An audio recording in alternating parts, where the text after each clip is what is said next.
Sedangkan kalau De La Fuente, Spanyol ini nggak pernah berubah gaya mainnya.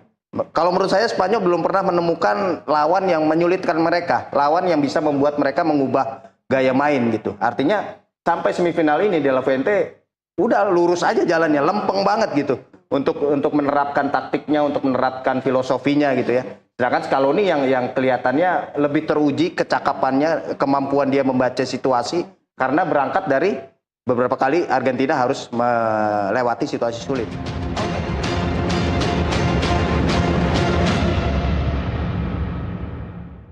Pertemuan Spanyol dan Argentina di final menghadirkan duel dua filosofi sepak bola yang berbeda.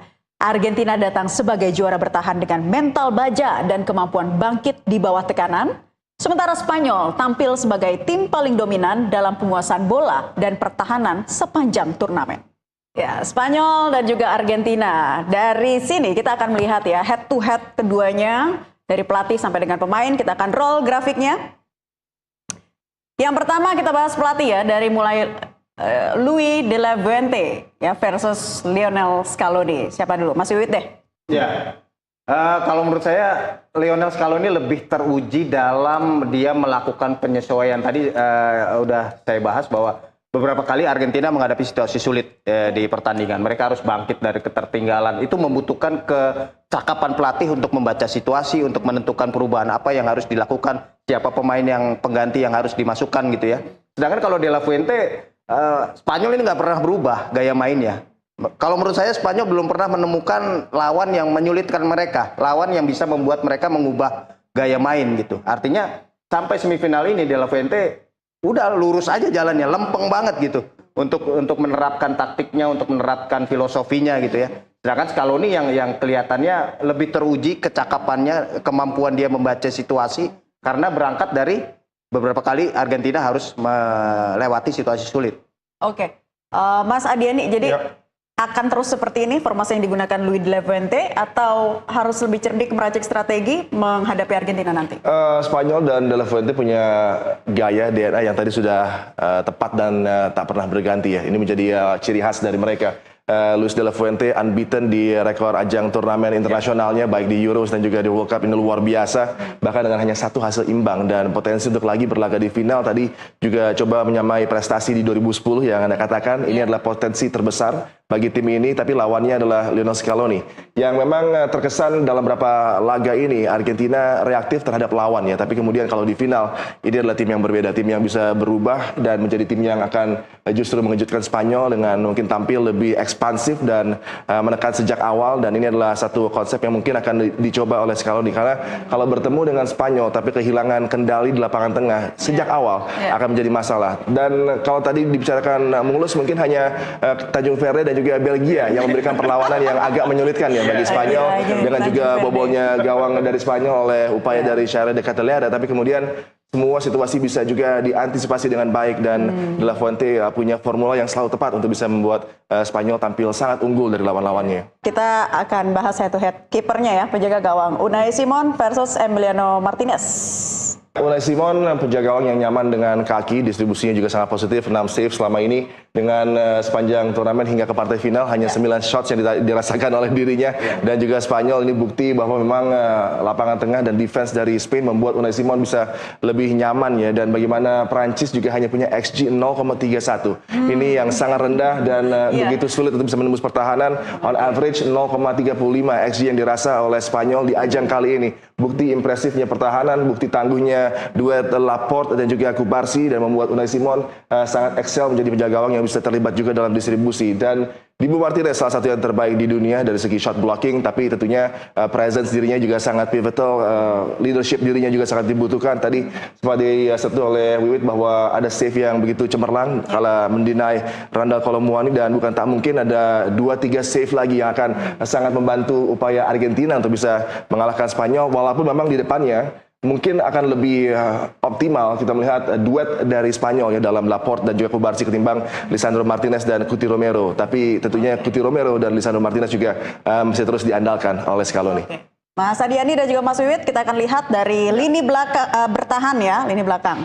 Head to head keduanya ada Pau Cubarsí versus Christian Romero. Mampukah Spanyol menghentikan mereka di lini bertahan seperti apa, Mas Wiwit? Ya, Pau Kubarsi ini pemain yang cukup menonjol ya, baik di klub maupun sekarang dia membawa identitas permainan yang ya kira-kira sama lah permainan antara klubnya dengan tim nasional sekarang. Dan ini sangat membantu Luis de la Fuente untuk menerapkan strategi yang dia inginkan di pertahanan. Back yang juga aktif membantu aliran bola ketika mereka sudah menguasai bola, sudah bisa melakukan transisi. Ini Pau Kubarsi adalah pemain yang sangat tepat ya untuk lini belakang dari Spanyol. Sedangkan Christian Romero ini sebetulnya agak rawan nih kalau di atas kertas ya, dalam hitungan di atas kertas. Ini back yang di klub bermain di klub yang kemarin terancam degradasi, Tottenham Hotspur.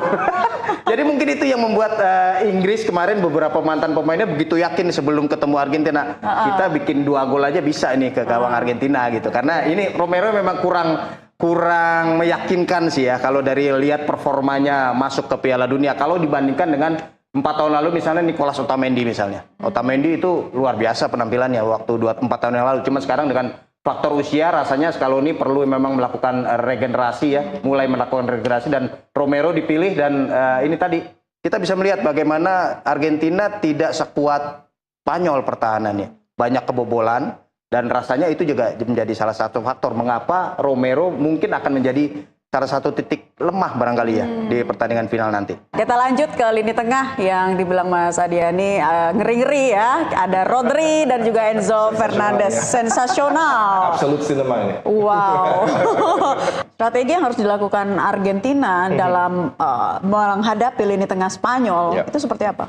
Kita sudah lihat blueprintnya di laga bertemu dengan Inggris ya. Paredes punya peran sebagai perusak di sana. Tampil physicality-nya luar biasa, coba untuk bisa mengganggu upaya kendali bola dari lapangan tengah Inggris dengan Elliot Anderson, dengan Jude Bellingham-nya. Dan ini akan menjadi satu blueprint yang akan di-copy lagi, dan ini peran yang akan dijalankan dengan senang hati ya oleh Paredes dengan dirty job-nya di sana. Tapi kemudian juga bagaimana Rodri akan keluar sebagai pemain yang optimal untuk bisa mengakali press lawan. Ini pemain yang dalam menerima bola ketika di press dengan rasio yang sangat tinggi dan dia nyaman di sana, mengatur flow, mengatur ritme, dan juga bagaimana bola bisa dialirkan dengan begitu cairnya menuju ke lini pertahanan lawan. Akan menjadi satu hal yang luar biasa dari Rodri. Dan jangan lupa ketika off the ball dia coba merebut lagi, dan kemudian recycle-nya ini sangat berkualitas dari Rodri. Ini yang menjadi tantangan luar biasa dengan pemain yang belum pernah dihadapi di ajang ini oleh Argentina. Dan kalau kita lihat Enzo Fernandez, ini pemain yang sudah dikembangkan lagi oleh Scaloni, dan kalau kita lihat di klub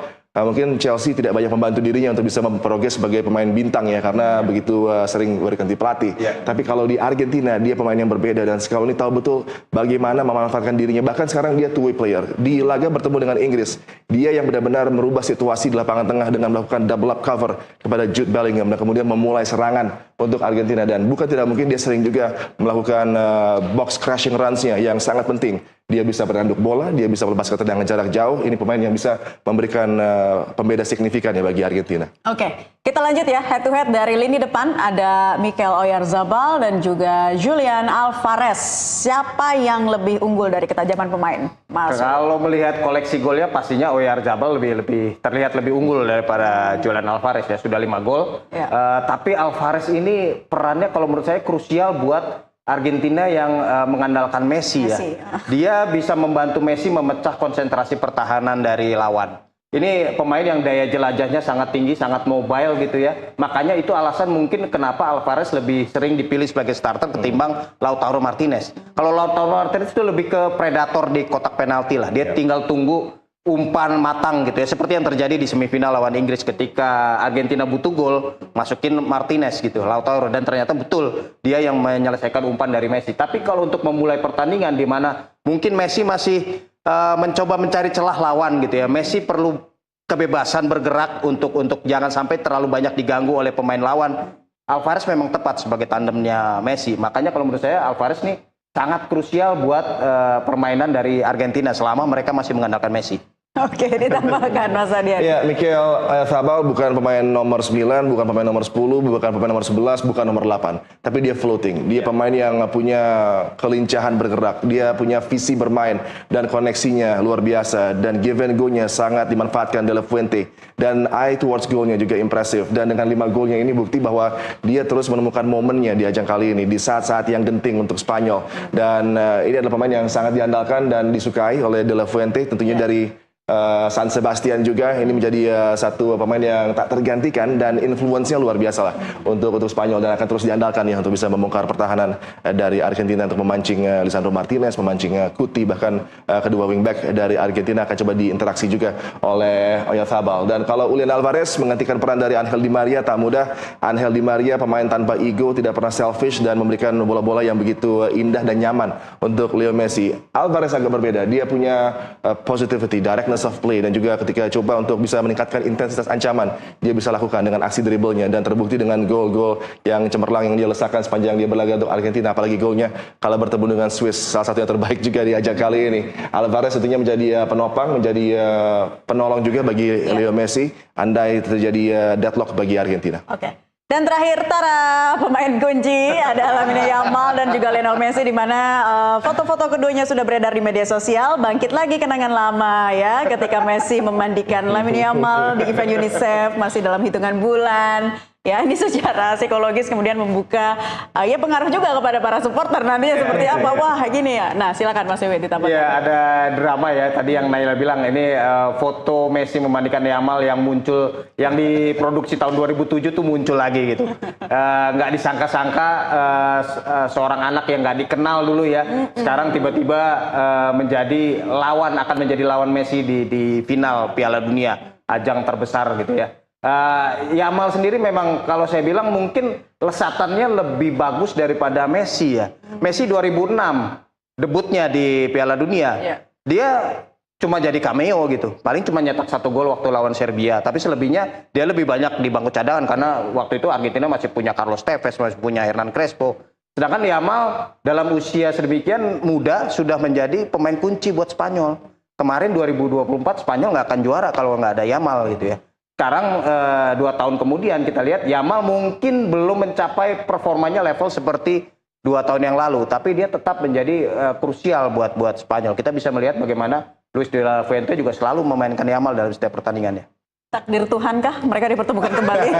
Buat kita ini menjadi satu hal yang sangat menarik dengan side story mereka, dengan cerita yang unik ya dari Leo Messi dan juga Lamine Yamal. Ada kontak yang berbeda di antara kedua bintang hebat ini, tapi Lamine Yamal masih coba menemukan bentuk permainan terbaiknya setelah kembali dari cedera, dan juga bagaimana De La Fuente dan Rodri bahkan mengatakan bahwa sepertinya Lamine Yamal harus bisa lebih sebagai team player. Ini yang belum bisa diperlihatkan di ajang kali ini, tapi sudah mulai positif tandanya kalau di partai semifinal yang bertemu dengan Prancis, dia coba untuk lebih terlibat dan memberikan bola-bola kepada rekan-rekannya dan tidak hanya bermain untuk dirinya sendiri. Ini hal yang sangat positif jelang laga penting bertemu dengan Argentina, karena untuk mengatasi tim sehebat, sekelas dan sekualitas Argentina harus ada team play yang ditawarkan, dan Lamine Yamal sepertinya akan memilih momen yang tepat untuk bisa menemukan aksi terbaiknya kala di partai puncak nanti bertemu dengan mungkin potensinya Tagliafico akan menemui mimpi buruknya dalam diri Lamine Yamal. Kalau kita bicara Leo Messi, dia adalah pemain yang begitu nyaman tampil di stage terbesar, dan ketika atensi kamera, dunia, dan mata tertuju kepada Messi,